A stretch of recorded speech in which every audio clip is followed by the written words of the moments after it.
Welcome, everybody. Saturday with Clear Mountain Community. It's great to see so many people coming together. Just usually we start off with a few announcements. First, yesterday was the last formal day of our 3-month winter retreat, and it was an extremely special time.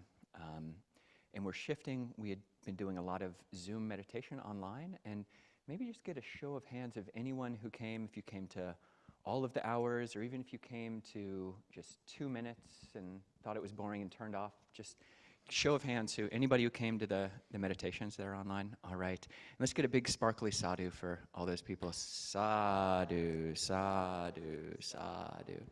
Sadhu means, way to go, everybody. That's wonderful.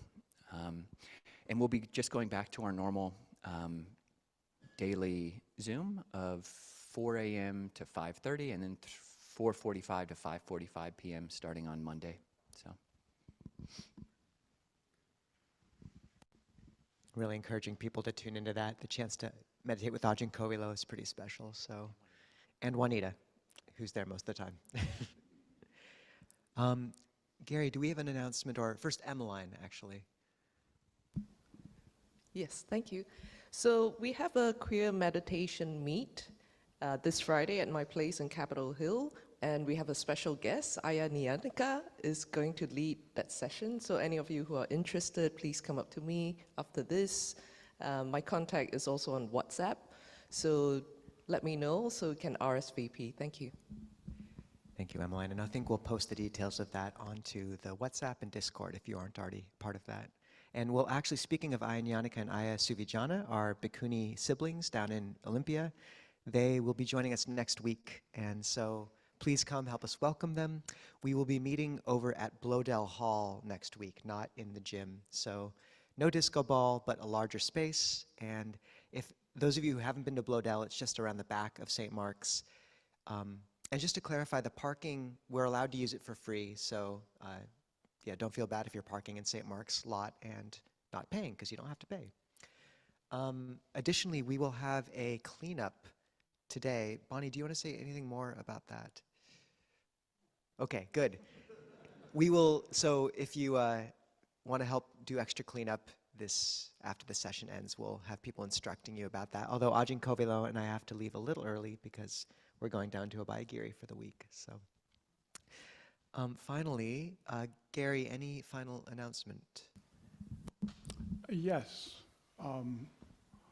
We're given this disco ball and this whole whole room here for free by the cathedral across the way. And in gratitude to them, we have put out a dana box on our information table for anybody who wants to express gratitude in that way. Thank you. And finally, there's something else I was going to say, but I can't remember it. Good. All right, let's chant. So if people want to turn to page 69, True and False Refuges. If you're joining us on Zoom or YouTube, you can find the link to the chanting book in the show description or the chat.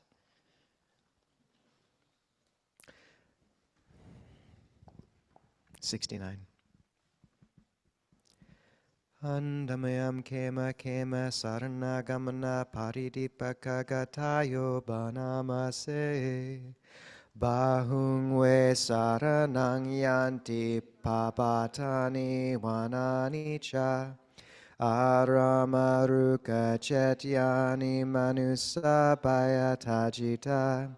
Too many refuges they go, to mountain slopes and forest glades, to parkland shrines and sacred sites, people overcome by fear. Netang ko saranang kemang, netang saranang utamang, netang sarana agama sabaduka pamujati. Such a refuge is not secure, such a refuge is not supreme. Such a refuge does not bring complete release from suffering. Yo cha buddhan cha dhamman cha sanghan cha saranam gato Chattari Ariya Sachani Samapanyaya Pasati. Whoever goes to refuge in the triple gem sees with right discernment the Four Noble Truths. Dukkang dukkha samupadang dukkha sacha atikamang ariyan chatangikang magang dukkupusamaгаminang. Suffering and its origin, and that which lies beyond, the Noble Eightfold Path that leads the way to suffering's end. Etang ko saranang kemang, etang saranang uttamang, etang saranang agamma sapaduka pamujati. Such a refuge is secure, such a refuge is supreme, such a refuge truly brings complete release from all suffering.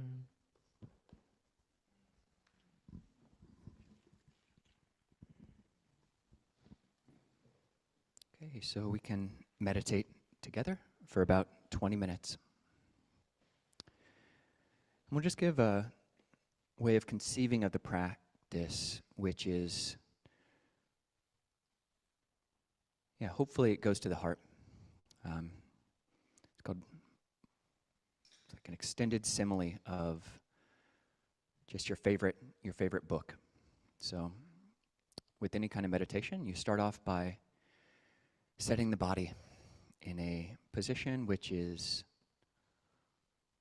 upright but not uptight.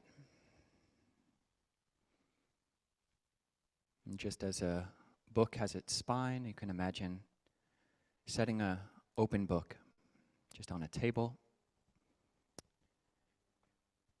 and allow your own spine to mirror that. You don't want to slump or sag. Just perfectly balanced, open book.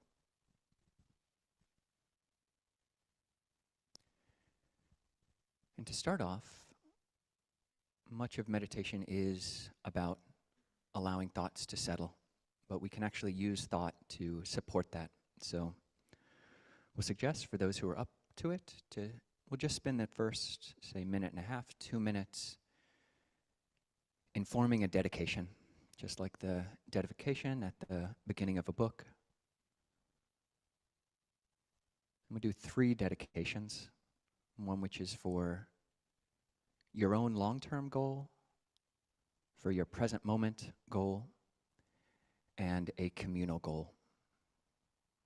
So just spend the first 20, 30 seconds, just what is your long-term goal for practice? What is your clear mountain that you're looking towards?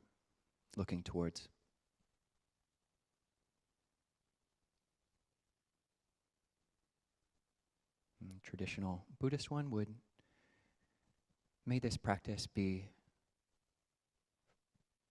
seeds for attaining Nibbana, freedom from greed, anger, and delusion. Long-term personal goal.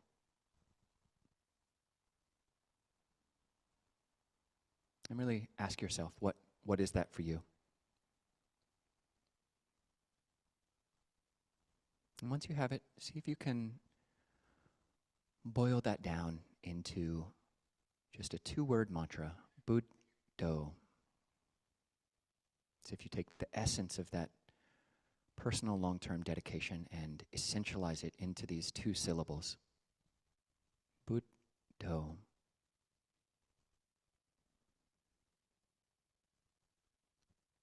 Now ask yourself, what is your present moment goal for the meditation?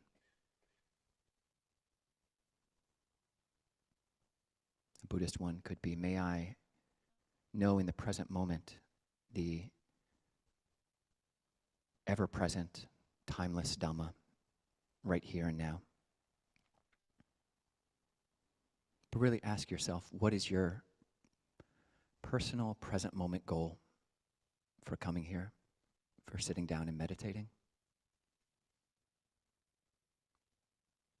Now take the essence of that wish, that dedication, and essentialize it using visualization or just auditory down to 2 syllables, Dhammo, Dhamma, the truth, Dhammo, your own personal present moment dedication. And then what is your communal dedication? A powerful Buddhist one is, may this practice be, in whatever way, for the long-term welfare and happiness of all beings.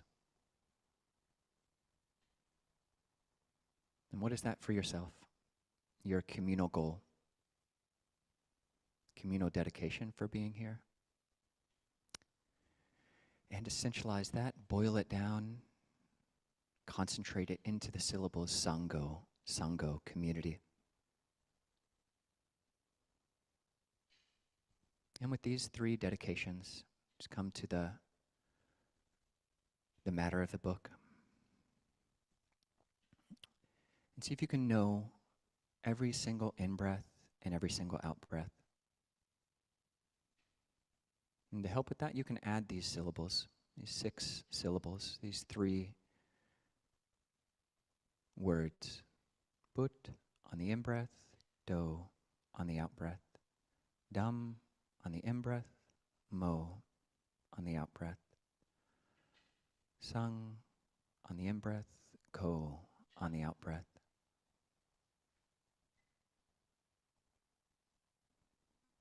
And see if you can know every single breath like that. You finish Sangho and start again with Buddho. And if you're a visual person, you can even imagine writing as if you're leafing through a book. You can imagine even writing the syllable But on the whole blank left page and Do on the right. Writing Dham, D-H-A-M, M-O, Mo on the right. Sang, S-A-N, on the right, G-H-O. And repeat. And allow the practice to be as supportive of a wakeful stillness as possible. And take any or as many of those elements as is helpful to stay right here, right now.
find that your mind is anywhere else other than the present moment, thinking about the future, or the past, or anybody else, or liking this or disliking that. Just come right back down into the body, remembering those dedications and coming back to the simplicity of knowing the mantra, the full length of the in-breath and the full length of the out-breath. Buddho, Dhammo, Sangho.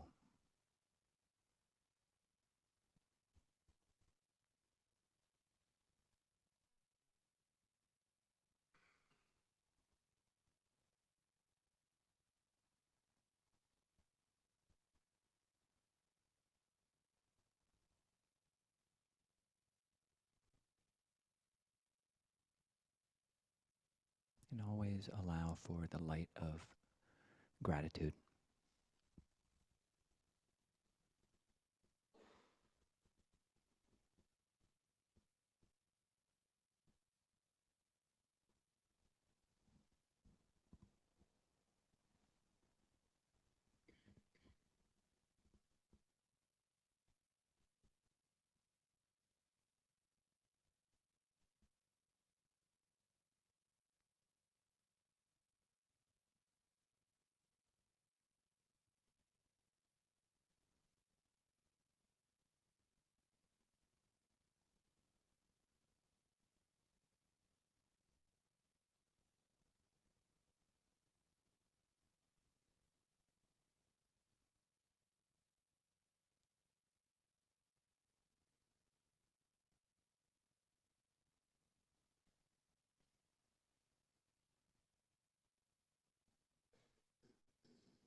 In the last few moments of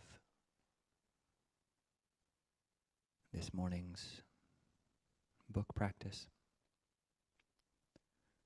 coming to the final chapter of appreciation and loving kindness.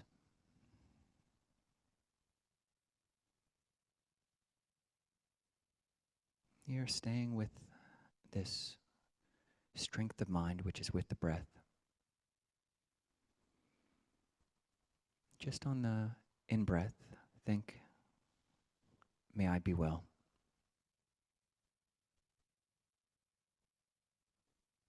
And on the out-breath, with appreciation and gratitude, think, may all beings be well. And here it's as if you set down the book and just sit with that appreciation.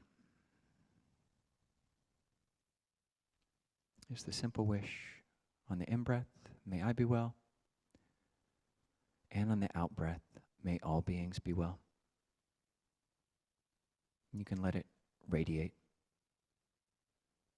And if particular people come to mind who you're especially grateful for or would like to thank, just allow that person, whether it's their name or their image, to come up in your mind, and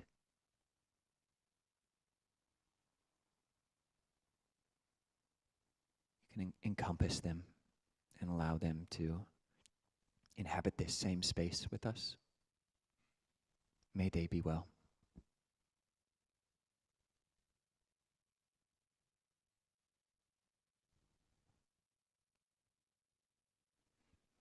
And no boundaries. The mind has no boundaries, the heart has no boundaries, and can just well wish in every direction, above, below, around, and everywhere, and to all as to ourselves.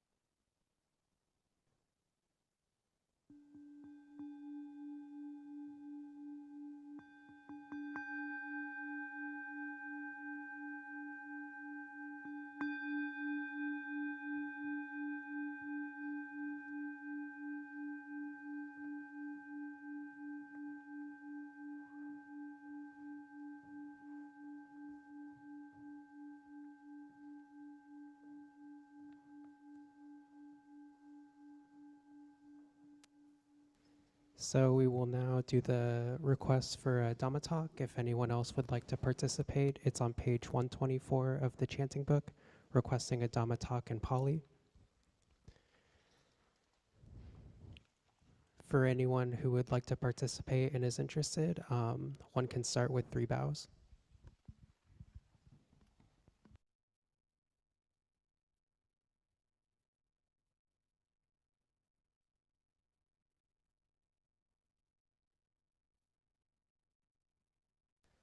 Brahmachaloka Tipati Sahampati Katanjalianan Tiwarangayachata Santi Tasata Parajaka Jatika Tese Tutamang Anukang Pimang Pajang.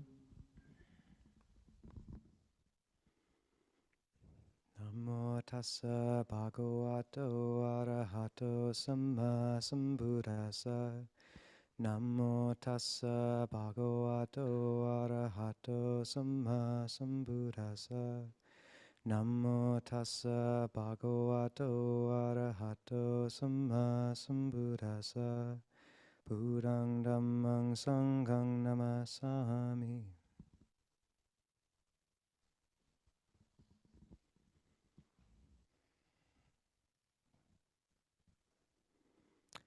Ajahn Kovilo and I have a joke where we say he's always trying to invite me to join him in book clubs. I feel like he just snuck one in there in the guided meditation. Got me.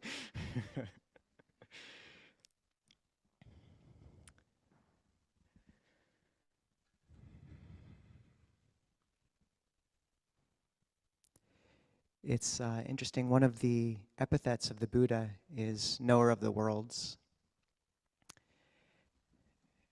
And Ajahn Yaniko has reflected that as a monastic, it's particularly appropriate because people speak to you often about what's going on in their lives. People don't tend to talk to us about the Seahawks game.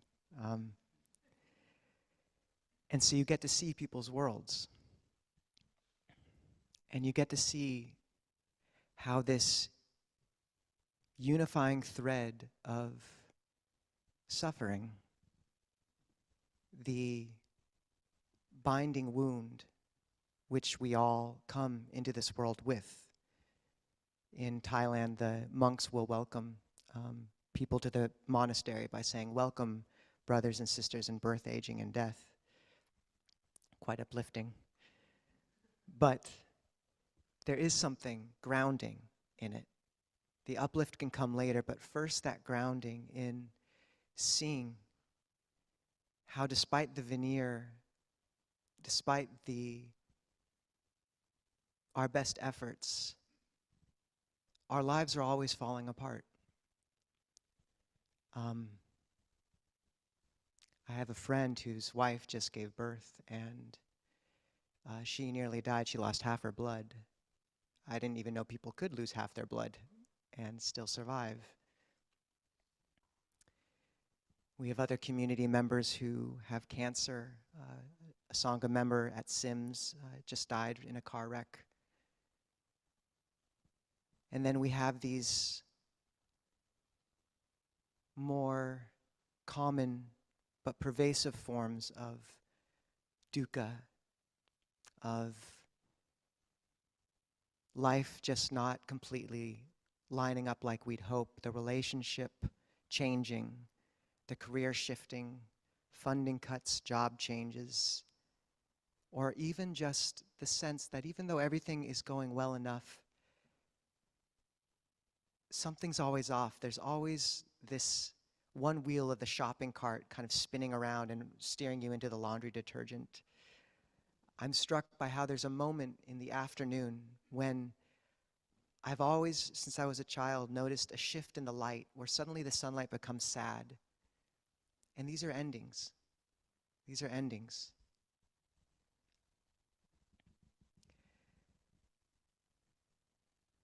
And we spend our whole lives running from dukkha. The Buddhists, or the commentaries say that what obscures dukkha is movement. So always we're chasing after the next thing, running into the next birth, the next job, the next distraction. And yet Dhamma and the truth of dukkha, the entropy, the splinter of entropy embedded in each of our hearts when we come into this world, continues to rise up like a ball submerged underwater, and it keeps popping up. And suffering is us trying to force it down again and again. That's our avidya, our ignorance. And there's two levels of dukkha. There's the natural brokenness of the world, its conditioned, fragile form. The fact that each of us is not the exact personality we wish we were. But this is inevitable and part of the conditioned realm. The dukkha, the second layer, the second arrow that the Buddha taught us to take out of the heart, was what we add on to that first arrow of dukkha by craving that it become otherwise with the energy of tanha and ignorance. It's the suffering that we overlay onto the heart when we become drunk on greed, drunk on hatred, drunk on delusion. And it's made worse when we run. The directive of the First Noble Truth to turn towards and comprehend suffering, to understand suffering, means to stand under suffering. Stand under it. And to see that if we're able to remain with the full catastrophe, or even just the little catastrophes, until that bright fissure line runs through the veneer of security which we think we've cultivated, even just the little hints at that. If we are able to see that and understand and let go of our white-knuckled grasping, trying to make this changing vortex of conditions a solid refuge, then as the hands release, we can step into something which is truly a refuge. And yet, we step onto the path, we intuit truth, we know the patterns we want to give up, and yet we're constantly, continually touched by the thread of dukkha, by the fact that things don't move as fast as we wish they were moving, by the fact that when we enter a meditation retreat, our project fails. But one of the important things to note is that if the conditioned realm is burning with greed, hatred, and delusion, are grasping to it, the only way we learn to let go of it is by being burnt again and again a little bit and having patience with that process. There's a monk named Ajahn Achalo at Wat Mapjan, and after a few years, he was just so frustrated that he ran up to my teacher, Longpo Anan, and said, "When will it be any better?" And Longpo said, "In 5 years, it'll be a little bit better." And yet you can also see that though in some sense it's slow, in another sense, this path works wonders on us. It moves through us so powerfully, like a sweeping wind. And when the Buddha speaks about refuge, he talks in one sutta about, it's the Sutta of Mahanama, and Mahanama comes to the Buddha and says, "I see all your monastics are about to go off and wander on pilgrimage. Where should we dwell? Where should the mind dwell if we're always moving?" And the Buddha says, "You should recollect the Tathagata," which is the Buddha. When one recollects the Tathagata, one's mind is not overcome with greed, not overcome with hatred, not overcome with delusion. One's mind heads straight based on that recollection. And when one's mind heads straight, one gains a sense of the Dhamma, a sense of the goal, joy connected with the Dhamma. In one of joyful mind, rapture springs up. In one of rapturous mind, the body becomes tranquil. The tranquil body leads to ease and happiness. The happy mind becomes concentrated. Of such a one, Mahanama, the noble ones say, amongst those who dwell out of tune, this one dwells in tune. Amongst those who dwell with anger, this one dwells without anger, having entered the stream of Dhamma. They recollect the Tathagata, the Buddha.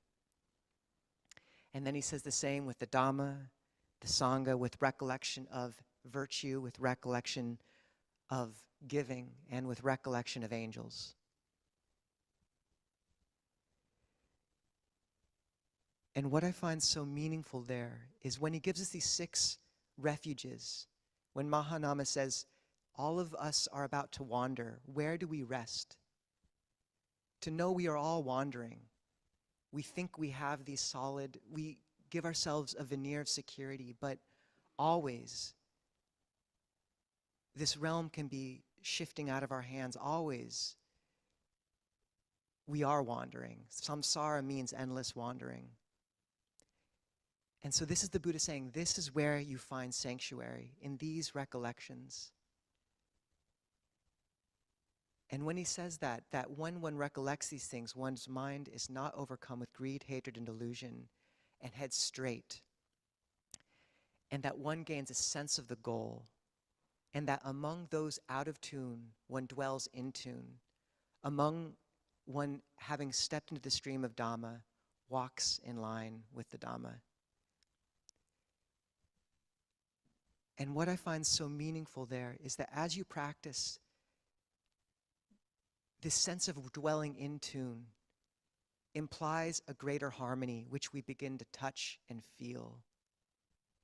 And it's so true that as you practice, when you break with that song that's guiding you, when you speak out of anger, when you waste your time with a conversation, when a relationship which should have ended has not yet ended, you feel it viscerally, that tuning fork in the heart. There's a new note that begins to rise. And when your life no longer accords with it, you feel the disharmony in your heart, in your chest. I once asked a nun what had kept her in robes after all these years. She was a Catholic nun named Florence. And she said, after enough years of practicing, that voice of God becomes the most important thing in the world. It becomes all that matters. And I've spoken before about this experiment they did with Gene Weingarten, a journalist did, where they took the world's foremost violinist, one of them, Joshua Bell, dressed him in street clothes and put him in a subway and had him busk to see how many people would stop and listen. and he was playing a $100,000 Stradivarius, and there's footage of person after person walking by and not noticing, except for the children who always tried to stop, or many of them did, before being yanked on by their parents.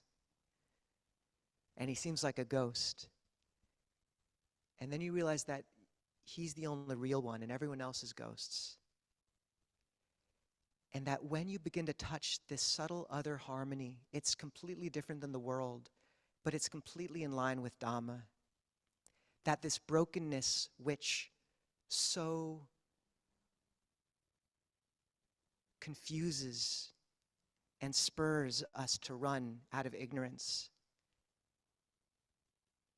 can instead become part of a path and an impetus to seek refuge in a part of the heart which is beyond all the vicissitudes, all the static, all the ups and downs of the conditioned realm, which we interact with, which we honor, which we love, but which we do not look to for refuge. Longpur Viradamo says, humility is a love of reality. And this is the shift, is that as you practice, when suffering comes up, when you have the difficult boss, the difficult relationship, the cancer, the understanding that your duty is no longer to run, but rather to seek to understand that suffering and to see it as a route towards a profound humility and compassion. Because when the heart opens in that way, it opens to others too. And we all know there's people in our lives who have run for so long that their hearts have become porcelain. There's no crack, no opening. And you see this as a practitioner when one of my prayers every morning is, humble me. Lord, humble me. I don't know what I mean by Lord there, but something. Universe, humble me. Because as you practice, you get the sense that when you are embarrassed, when you're wrong, when you've messed up, there is that bruise that moves through the body. There's that small child within you which rages and screams. And then, if you hold still with compassion and poise, on the other side of that, there's a quiet, and it's sweet, and has a majesty to it. In that quiet is where the full wingspan of our spirit opens. And there's a note there, which is this note of Dhamma, which we tune ourselves to, which is utterly different than the world's, but is the hidden refuge that's always there.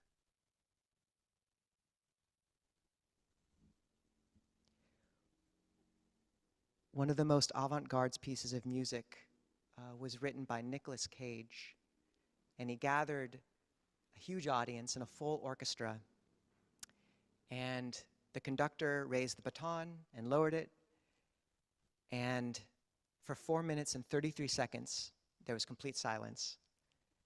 That's the entire music piece. It's a completely silent music piece, but everyone is keeping perfect time. They turn the page at the same moment. And what happens if you honor the quiet note that emerges from silence in that way?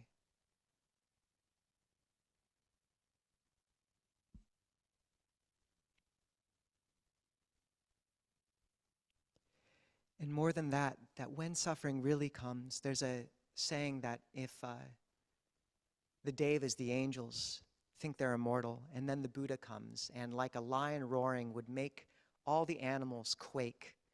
Even so, when a Tathagata emerges, the angels begin to shake and think, oh, we thought we were permanent, but we are impermanent.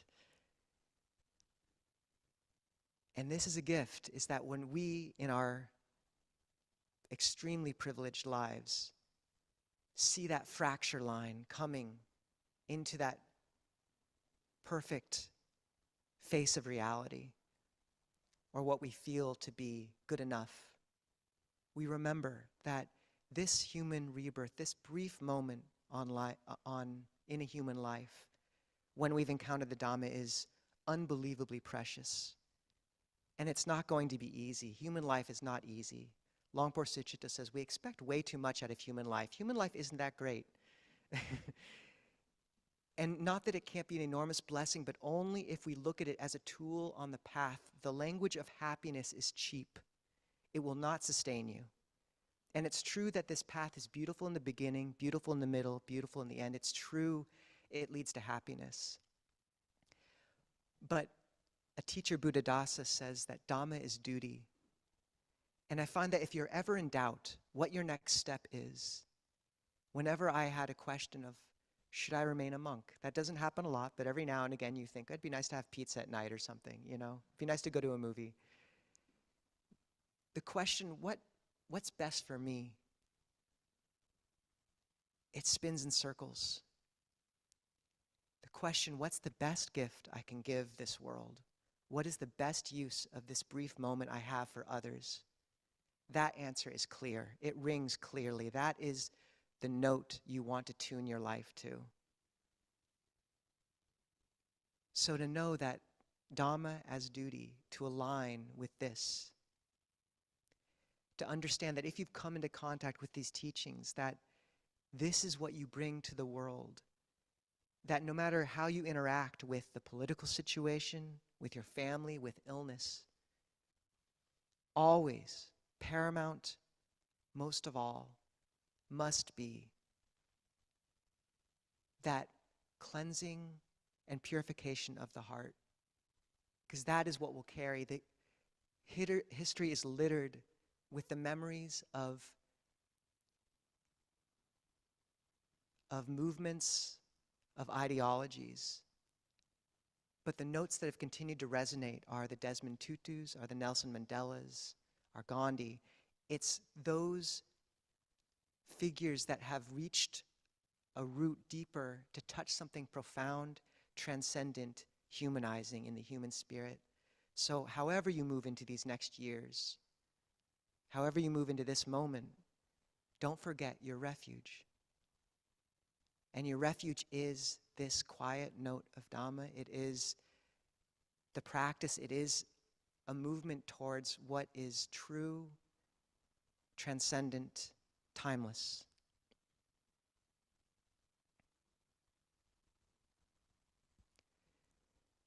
And when we speak about this note, the Buddha talks about these first three recollections, these first three sanctuaries of the Buddha, the Dhamma, the Sangha, the triple gem. And yes, you can think of it as the Buddha, our teacher, Siddhartha Gautama, after becoming awakened 2,500 years ago. You can think of it as the Dhamma, the teaching he left behind, the Sangha, those enlightened beings who came after him. But internally, you can also think of those just as the quality of the potential for awakening, which we all know is somehow what we are worthy of. When I was considering whether to ordain after college, the question that really drove home was how, and this isn't to say ordain or not to ordain, most people are not, you can live an amazing life of practice out of robes. But just to say, when we consider truly those two trajectories, a well-adjusted middle-class life or a life dedicated to awakening, I think a relevant reflection is just how big of a sample size do you need for one path? We know where that other one goes. We know what it provides, and at least I can speak for myself, I wanted more. I wanted more. The first video I saw of Longpo Cha sitting outside of a monastery in England, Paul Breider says the first time he met Ajahn Chah, he just thought he looked like a giant frog on his lily pad, delighted. And he said, I would do anything to be like that. And you see what these beings do, how their goodness radiates out. So internally, these qualities, the Buddha, our potential for awakening, the Dhamma, truth, the groundedness of Dhamma, and the duty that aligns us to that groundedness. The Sangha, what happens when that transcendent knowing comes to manifest in a human being, the love, the lightness. There's a beautiful sutta where a monk named Vakali is dying, and the Buddha comes to him and says, Vakali, do you have any regrets?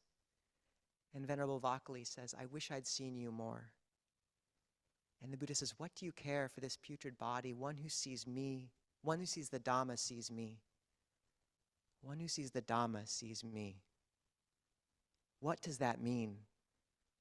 What does it mean to know that if we touch into this deep note which begins to rise as we practice, which we begin to hear more and more, which tunes itself to this deep note in the chest?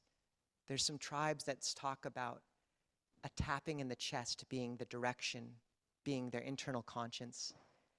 And I think we all know that tapping, that alignment. Sometimes it's so loud and sometimes it's gentle and quiet, but always it's there. What if we really understood that the Buddha didn't leave us? There's one who sees the Dhamma sees me. This Dhamma is timeless, a calico, ehipassiko, encouraging investigation.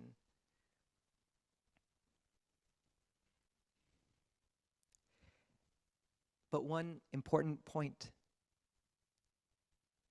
is that we get lost and we forget. We were interviewing Dr. Judson Brewer yesterday. He wrote The Craving Mind and was speaking about the research they've been doing into the default mode network. And they called it the default mode network because when they discovered it in the early aughts, it's a network that activates when you're doing nothing else. So they just thought, okay, this is the default. Actually, it's the network that activates when we're thinking in terms of self. But that's where we always fall back on. It's the default because that's where, when we're mindless, we retreat to. It's what we fall to.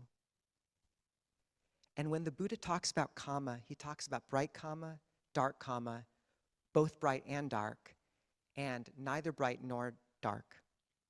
But that fourth is not neutral. It's the karma of the path, of the Noble Eightfold Path.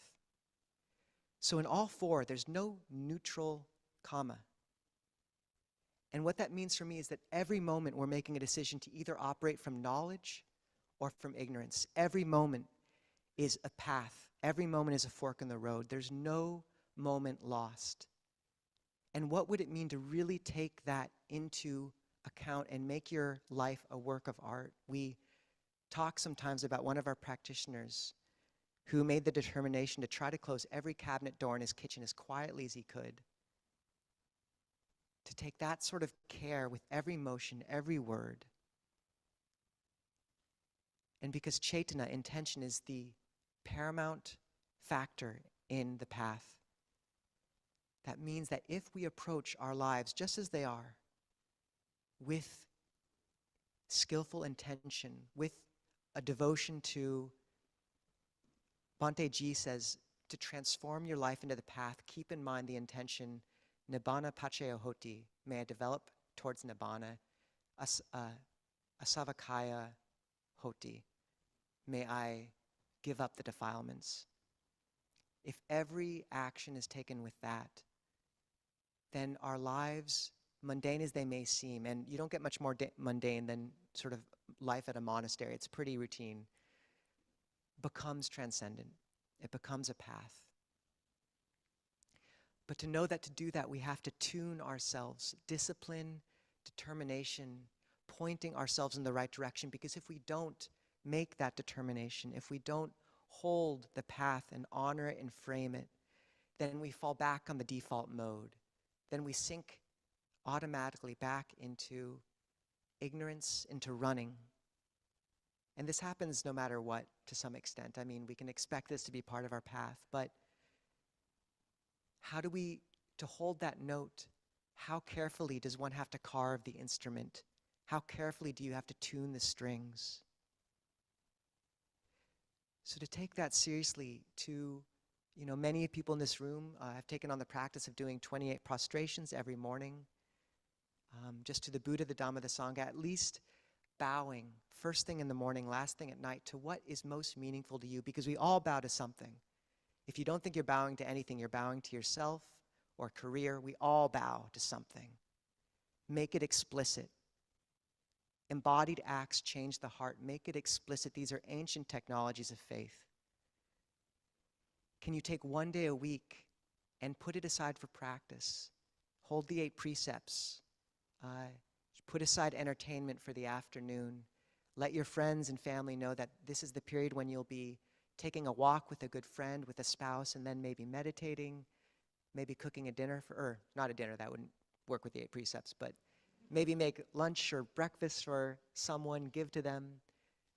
Hold, even God rested on that 7th day, so they say. And one day a week, Ajahn Chah said, look, the Uposa today, he said, look, you lay people get 28 days a month. Give the Buddha 2 days. And what about 4? What about once a week? 4 days a month, don't have to take the whole day, just a few extra hours in the afternoon at least. Can you get that daily meditation practice? Can you replace the political podcast with a Dhamma talk? Can you make a habit of giving, of feeding someone once a week, once a day? There's a practice in Sri Lanka called the Saraniya practice where the monks won't eat until people won't eat until they've given food to another. So it takes determination to do these things, intention, and yet these are the structures that hold that note carefully, to come into community where others are holding to that same note, where that string is plucked and the sympathetic resonance between that same note and everyone else rises, and you feel once again, once a week, that your note is not alone, and it is louder and more meaningful and stronger than you thought.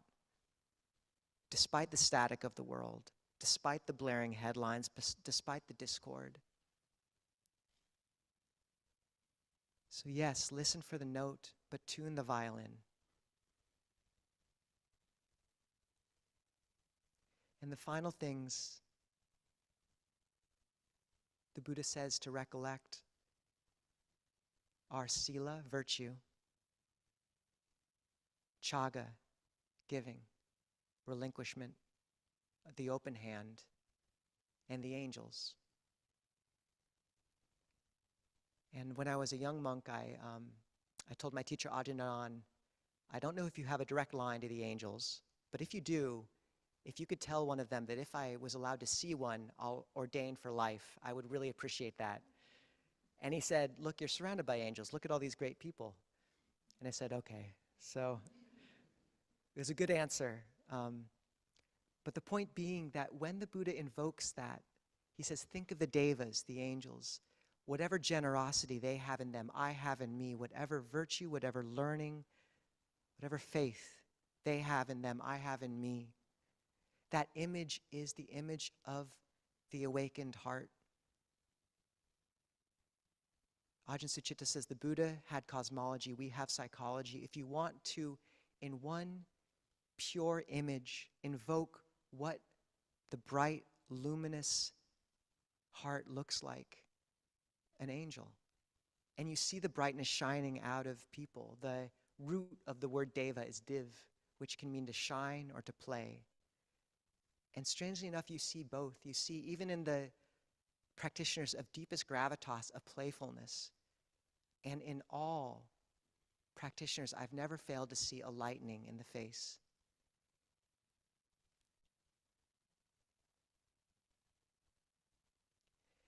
And this is why we look for refuge, because we are wandering. And the gift is that now that you've found this, no matter what else is happening in your life, no matter what ups and downs, tragedies, no matter what you're reading in the newspaper, you've won the jackpot, people. This life has been used well. You've come into contact with the Dhamma. And the Buddha says there are 8 unfortunate circumstances. 1, a Tathagata, a Buddha, arises in the world. He teaches the Dhamma, but one is reborn in a lower realm and does not hear it. The second, a Tathagata, arises in the world, teaches the Dhamma, but one is reborn as an animal and does not hear it. A Tathagata arises in the world, teaches the Dhamma, one is reborn as a god, does not hear it. One is reborn in an outlying land where the Dhamma does not make its way, so one does not hear it.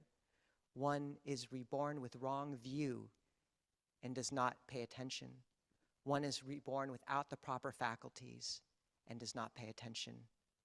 Or one is reborn in the proper place with the proper faculties, with right view, but a Tathagata has not arisen in the world and does not hear the Dhamma. These are the 8 unfortunate circumstances. Bhikkhus, there is one fortunate circumstance. One is reborn in the right place, at the right time, with right view, with proper faculties, and a Tathagata has taught the Dhamma. You have stumbled on the one fortunate circumstance. It is precious. And there's a quote from the Course in Miracles, which I love. Nothing real can be threatened. Nothing unreal exists. This is the peace of God. Nothing real can be threatened. Nothing unreal exists. This is the peace of God. Everything we perceive that our senses can see, we see because it changes. There's a blind spot in the middle of the eye that we don't see because it's always in the same spot. And similarly, awakening, the great teachers say, is the one unchanging element, yet the one thing that's real. Everything else is a vortex of shifting change, and in some sense, it does not exist. Not really. And so when we turn towards what is real, towards awakening, we're turning towards the one path that has an end, the one path that is the greatest gift to those around us, and the one refuge which can truly hold us through all the ups and downs of life. So our current refuge may be in a gym, we might have a disco ball, it might be somewhat haphazard at the moment, but to know what communion you've touched, to know what goodness you've cultivated, to know what blessings we've come into contact with, and to understand our duty, our purpose in embodying those as beautifully as we can in our hearts in every moment for each other and the world. Good luck. Han Dhammayang Dhammagatayo Sadhu Karang Dadamase. Sadhu, sadhu, sadhu, anumodani. Another sign of the brokenness of samsara is your monk friend gets beaten up on a street as well, and we're really glad that Ajahn Kovilo is okay. So thank you for, making it back to Sajan.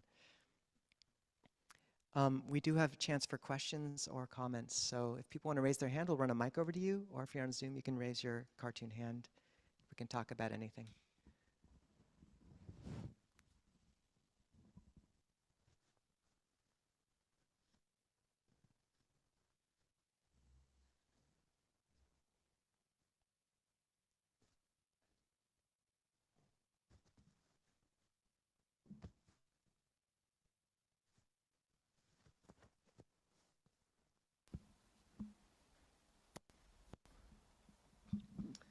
So I'm just curious as to how this incident, the act of violence, has lived in your body.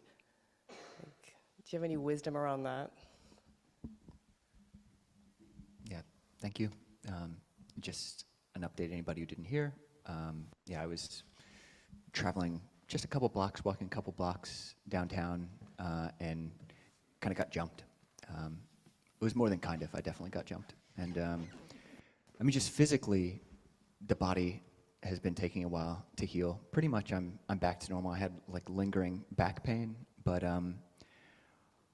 we were in the middle of winter retreat. The next day, I had someone else, I think Doron, take over for the morning sit that started at 3:30 or whatever it was, and the midday sit, but was basically back to meditating for, at that time it was like 7 hours a day. So I had a whole week to kind of, it's perfect. And it wasn't even like I was cognitively processing this to try to create a better story, but I was just sitting, coming back to the breath, being, embodying. And I think that was just healing in itself. And the thoughts that would come up were just naturally, because I have been doing it for years, is just thoughts of forgiveness, thoughts of embodiment, thoughts of not wanting to be angry. And fortunately, those kind of thoughts just didn't arise. And if they had, I mean, I know what my face feels like when I'm angry, and I don't like that feeling. And fortunately, it hasn't been coming up, and I haven't been feeding it at all. So, yeah, I mean, but who knows? You know, trauma really can be really deep, and but I feel like meditation, at least the kind of safe and supportive environment that I was really able to dive into, was just a perfect environment for me to process that, both physically and mentally. Yeah, even without trying to tell a better story. Yeah. Yeah, because when you first talked about it, you talked about gratitude in this amazing way, and I wonder if that was protective for you, like subsequently now, you know, because this is a couple weeks now, but anyway, thank you. Yeah, no, thank you. It definitely has. I mean, we live just such, there's just, for a monastic, who every single calorie that we eat every single day, and it's been like this for however many years we've been a monastic, all of that is a gift. We just have no physical reason to not be grateful.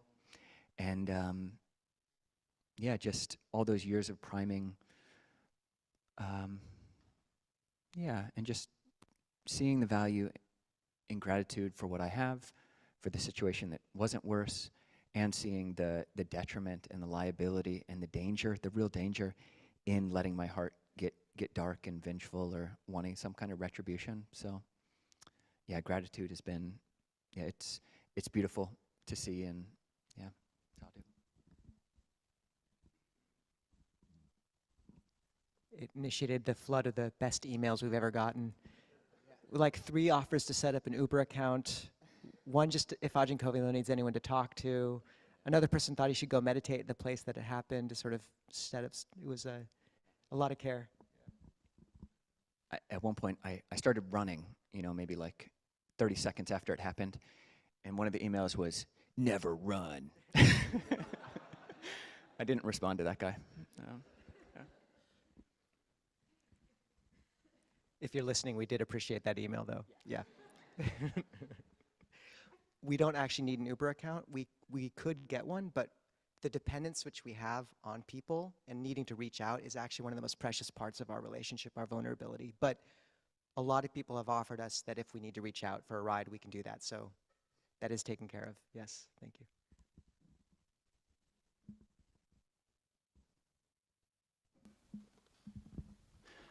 Thank you so much, Ajahn, for the presentation. You speak of suffering and 2 levels of suffering, and I've heard the story of Buddha, the 2 arrows. And the first arrow, we can't really do anything about. It's sort of inevitable. That's part of the, you know, conditional. And the second arrow is what we can do something about. So, but you refer to the first level as suffering, and I'm wondering is it really suffering? Because the suffering is happening with resistance and craving and delusion. And then I have one more thing to add. This is Easter weekend, and in Christianity, as you know, suffering is sort of an important part of their belief and the whole passion of Christ. And I somehow think suffering does play a role in helping us to grow. And so that's the other aspect. Is there a necessary suffering in life? Yeah, there's a few terms in Buddhism which really are impossible to translate completely. Dukkha has the etymology, so suffering, what we translate as suffering or stress. It can encompass everything from a slight stress to deep lamentation, sorrow, pain, grief, and despair, to just the unreliability of things. And actually, one of the etymologies is du, which means bad, and stra, which in Sanskrit means to stand. So standing badly, or also a wheel that's slightly off kilter. Du, bad, ka, the hub of a wheel, so slightly wavering. And the first level of dukkha, the dukkha of the 3 characteristics, as it's called in some places, of impermanence, the uncontrollability of circumstance, not self, anatta, basically, and dukkha. Yes, this is the baseline situation, and an arahant, an enlightened being, will encounter that same world with its it is as it is, and not always as we would want it to be. And then, yes, the Buddha says the real problem is the second arrow, which is the dukkha of the Four Noble Truths, the dukkha caused by craving. And yeah, perhaps that might be more accurately translated as suffering, specifically, that second arrow. So there is an important distinction there, because that's the unnecessary bit where we overlay, where we struggle to make things different than they are. And not that we accept everything as it is, but there's a way of creating change that comes from a place where you understand how things are, and you're moving from a place of goodwill, of calm, and can make real change. But if it's coming from craving, and it shouldn't be this way, and reactivity, and that's where the second layer of unnecessary dukkha comes in. And stress is a good translation too. Like some people say, there's a story of one disciple who said to Ajahn Jeff, I don't suffer. And he said, are you stressed? And he said, I'm stressed all the time. And the issue with, I think, Christianity, every religion to some extent is dealing with this key aspect of suffering. I think the issue, the beauty of the Buddhist precision with that distinction is that it really lets you separate one from the other. Whereas if you group both into this word suffering, you can really romanticize it, the suffering artist, And there's a type of suffering that's just ugly and unnecessary and caught up with craving.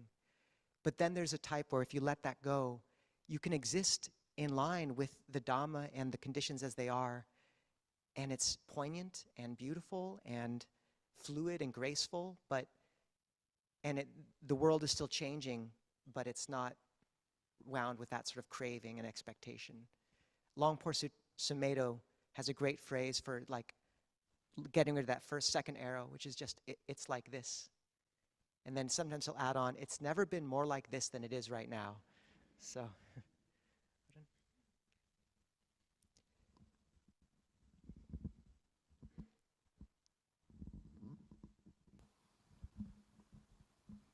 Hi. I've been thinking lately about how vulnerable we are as humans, and that dukkha is inevitable. We're vulnerable to the physical world, we're vulnerable to our minds, we're vulnerable to our conditioning, we're vulnerable to all the people around us. There's no way to not be within that vulnerability if you're a human being. And I've been thinking about right view, and I really appreciate your definition of it this morning. It's greed, hatred, and delusion. Knowing what is greed, hatred, and delusion. And the other thing, I've been saying a lot of metta, for a couple of months now. It's been kind of a lot of my practice. And I'd love for you to talk about this, kind of looking at metta as right view, and using metta as right view to help bolster it. Kind of the way I use it, and I also like how in every moment there's a choice of which way to go. You said it in a different way, I think, but there's a choice that we can make, and I try to practice with that, and sometimes I'm successful, and sometimes I'm not. Sometimes I get caught in that comfortable place of being, hanging on, that this is real. It's obviously real. Come on. But yeah, anyway, I'd love for you to talk about that if you can. Thanks. Yeah, thanks, Cheryl. I think in the West, really all over the world, metta or loving kindness practice is really kind of fetishized and boxed into this, okay, I'm going to say these exact words and think about this exact person. Okay, may I be well, may I be happy, and may I be free from suffering.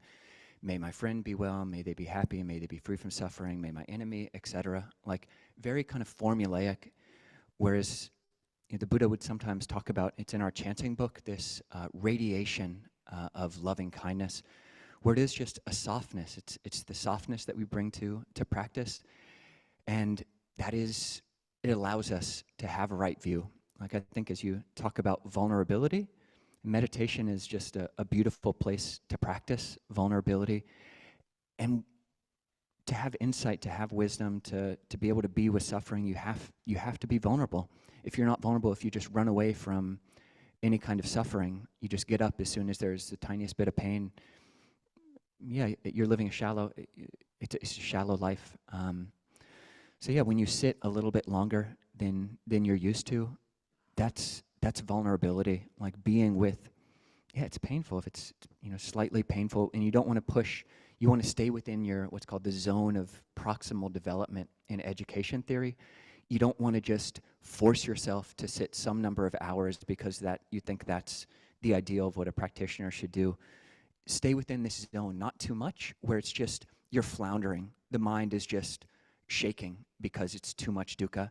And if it's just not enough dukkha, if you've been, okay, 5 minutes, okay, I did my practice, that's just too shallow, and life stays shallow there. Whereas this zone of proximal development, you're growing, you're on the cutting edge of vulnerability, and you're learning how to, okay, this is a tense spot, this is a pressure point. And if I can just stay with it, be vulnerable with it, it softens. It's like a trigger point manipulation, like in the body. You just press a point, and it's the most, seems painful for a while, but you just keep holding the pressure there, not going any deeper, and it just releases. And that's the softness there, the vulnerability there. That's loving kindness. That's metta. It's a practice of vulnerability, and it's leading to being able to see more clearly towards a right view that, oh, it actually wasn't that bad. It wasn't that bad. It was me that had a story around it, but yeah, in reality, it's not that bad. Yeah. Just, acknowledging on one level we're vulnerable, very vulnerable. But the Buddha also says there's 5 kinds of loss: relatives, health, wealth, right view, and sila, virtue. And the first 3, he said, are trifling. We'll lose our health, we'll lose our wealth, we'll lose our relatives, we will. But right view and virtue, those you can keep. And those really no one can take from you. And I think that's worth a lot. That's the refuge too. And in terms of metta, the one very predictable thing you can see as people practice is they become more loving. The Buddha said the mind is radiant. It's defiled by passing defilements, or darkened by passing defilements. And one really interesting way those line up is there's a famous sutta called the Kalama Sutta, where the Kalamas are in doubt about rebirth and all these different teachings, and they ask the Buddha for advice. And he says, you are right to be in doubt. This is a doubtful matter. And then he basically brings them back to the basics. He says, when you act out of greed and hatred and delusion, is it for your own harm and others' harm? They say yes. Is it censured by the wise? Yes, it is. Basically, act out of goodness. So your own internal sense of kind of right action, what the wise praise. But then he adds something on that everyone misses, and he says, then develop loving kindness. And what's so interesting about that is loving kindness is such a simple, pure mind state. It's like a mirror. If you're ever in doubt, just come into a place of love and ask yourself a question, and there's no room for distortion or very little. Like, often the answer will be right there. Right view will be right there because it's a simple, pure mind state devoid of much self at all. So, metta is the mirror too.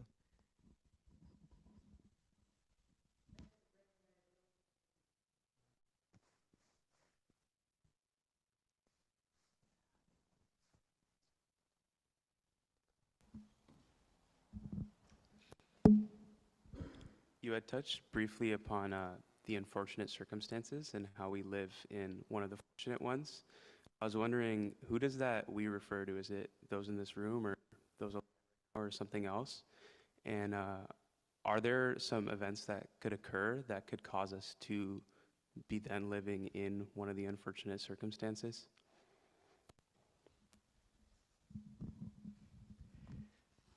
All right, let's see if I can navigate this one well.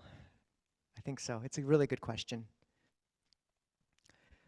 First, baseline, in Buddhist thought, a human rebirth where you've encountered the Dhamma is unbelievably fortunate. Just as a baseline, it's so rare.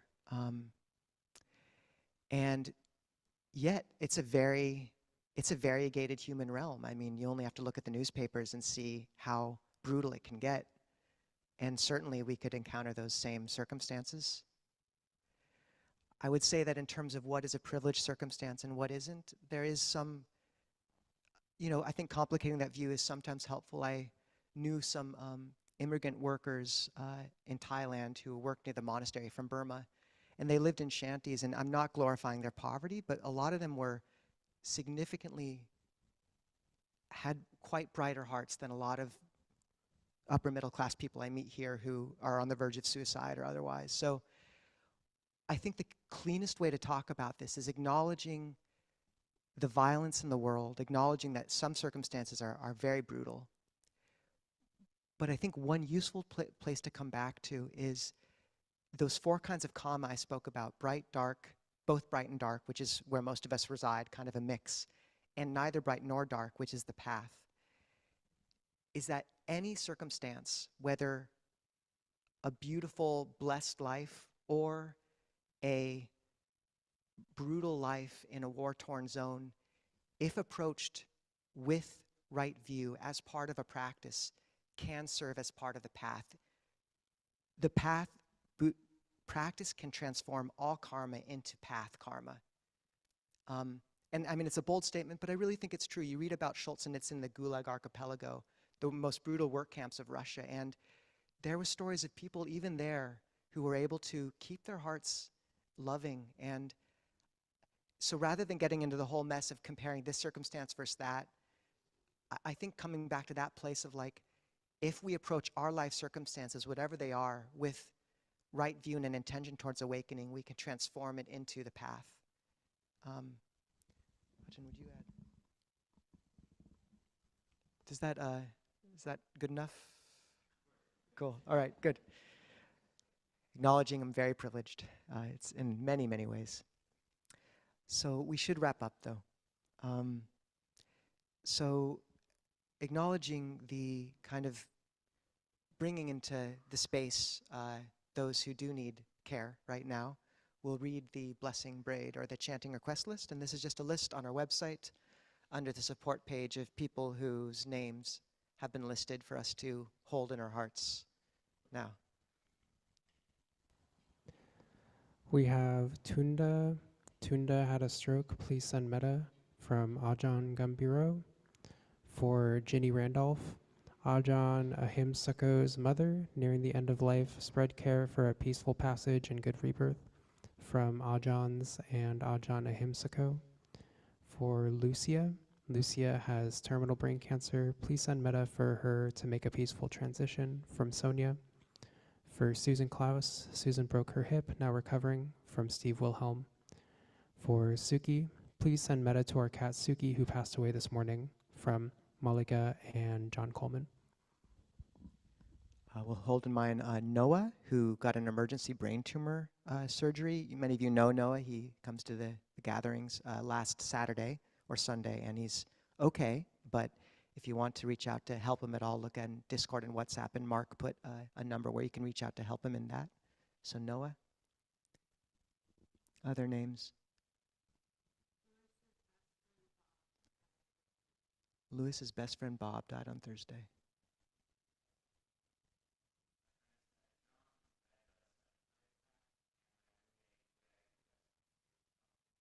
John and Greg.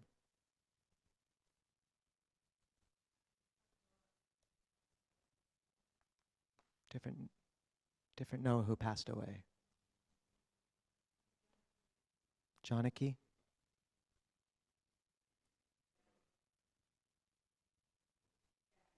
Kathy, Cheryl's partner, wife. Alf's mother, Kathy. 2 Kathys.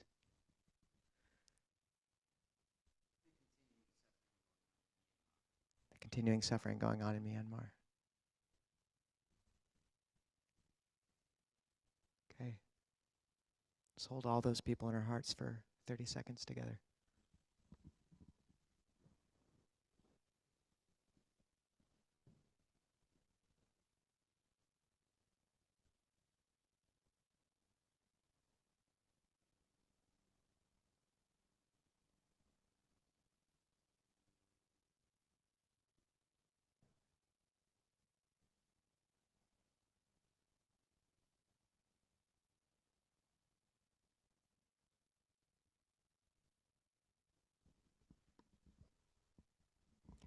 Okay, we'll dedicate the goodness of today to all of them and to others we have not named. And chant Suffusion with the Divine Abidings, page 43. If you're on Zoom or YouTube, you can find the link to the chanting book in the chat or description, page 43.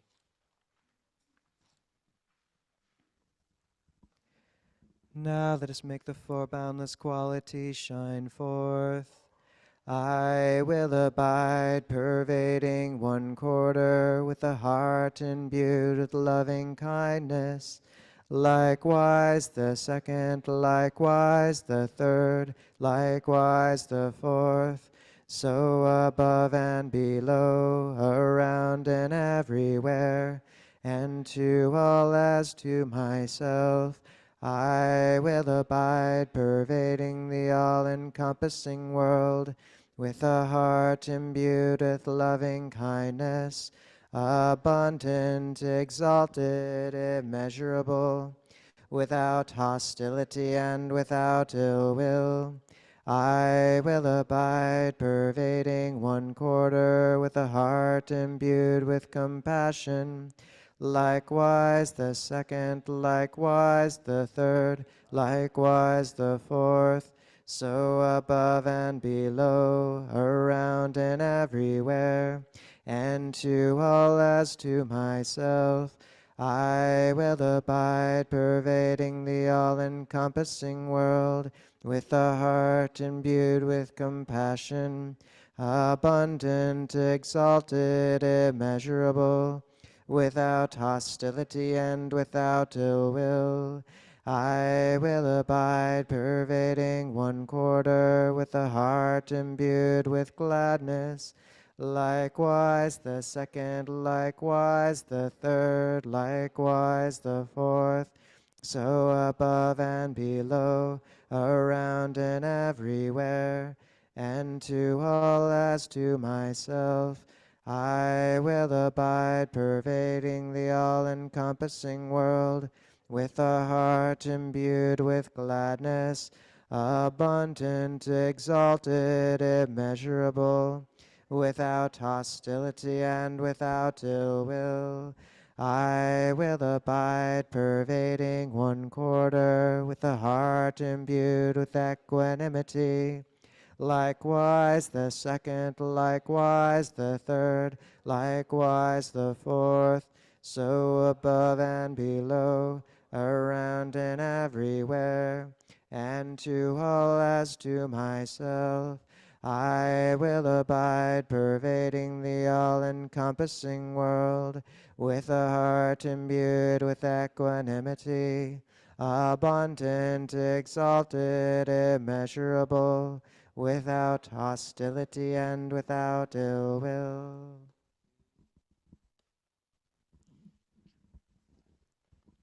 Right. So one of the coolest things about Clear Mountain is all of you, is the community that's kind of growing up and forming together.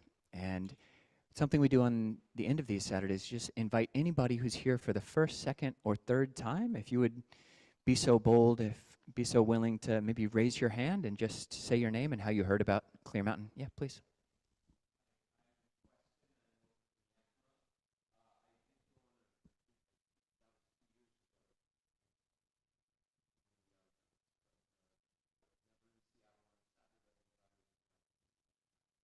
Awesome. Welcome. Question. Yeah.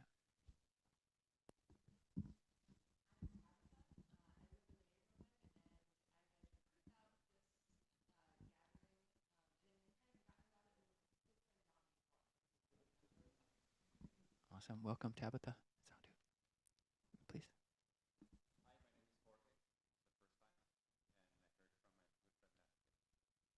Welcome, Jorge. Please. All right. Welcome, Holland. Yeah.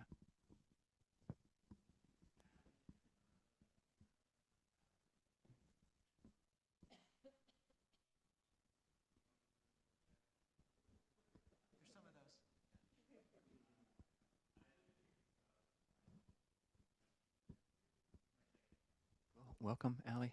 Welcome back. Yeah, please.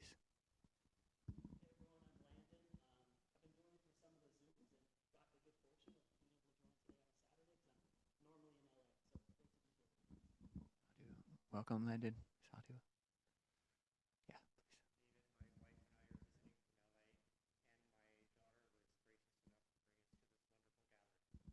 David, welcome. Yeah.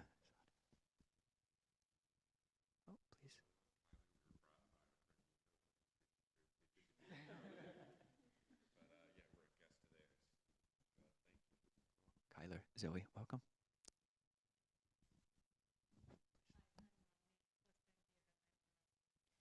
Mane, welcome.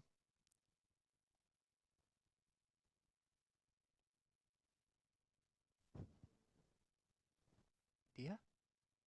Vivia, welcome. And, yeah, please.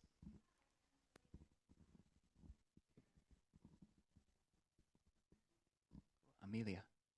Okay, welcome.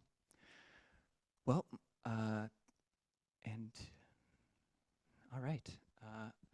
And another great thing about Clear Mountain is the potluck. We got lots of food, and please share. It's all back there, people. It's all been freely given so that everybody can rejoice and enjoy eating it. So that's great. And Just because we do have Landon visiting from LA and a few other new folks, we encouraged him to go to the Asian Art Museum. He's here for one more day. If you want to all, like, anyone who wants to go visit the Asian Art Museum or just bug Landon, he's over there. And honoring Lauren's parents for being here. Always like to do that with parents who come, so. okay, well, we can, anybody who wants to can bow to the shrine. And if you don't want to, that's totally cool as well.